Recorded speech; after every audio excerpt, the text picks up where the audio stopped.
മഹാത്മാഗാന്ധിയുടെ ജ്വലിക്കുന്ന ഓർമ്മകൾക്ക് മുൻപിൽ പ്രണാമമർപ്പിച്ച് മുക്കാട്ടുകരയിലെ ഇന്ത്യൻ നാഷണൽ കോൺഗ്രസ്.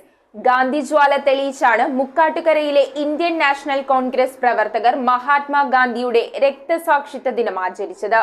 ഉദ്ഘാടനം ചലച്ചിത്ര നിരൂപകൻ ഡോക്ടർ അരവിന്ദൻ വലച്ചിറ നിർവഹിച്ചു.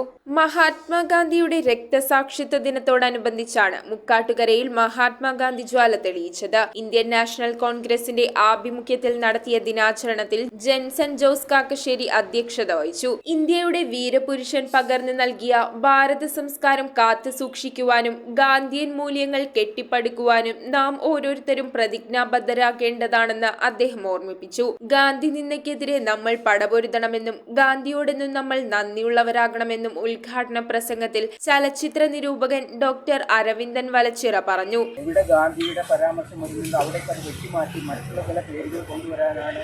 സവർക്കറെ പോലുള്ള ചിലരൊക്കെയാണ് മുൻനിരയിലേക്ക് കൊണ്ടുവരാനും അവർ മാന്യന്മാരാണ് മഹാന്മാരാണെന്നും കാണിക്കാൻ വേണ്ടി ജനങ്ങളെ ബോധ്യപ്പെടുത്താനും വേണ്ടിയുള്ള ശ്രമങ്ങളാണ് ഇവിടെ നടക്കുന്നത്. Nithin Jose, P A Joseph, K Chandran, V L Jose, Shaju Chirayath, K K Joshy, Omana, Adolf Raphy, Davis, Hari എന്നിവർ നേതൃത്വം നൽകി. News bureau, Angamaly. Kopparambil Ayurvedic hospital and research centre. ഉഴിച്ചിൽ, lumbar spondylitis, cervical spondylitis, disc bulging കൊണ്ടുണ്ടാവുന്ന ബുദ്ധിമുട്ടുകൾ എന്നിവ ചികിത്സിക്കാൻ വിദഗ്ധരായ ഡോക്ടർമാർ. Kopparambil Ayurvedic hospital and research centre.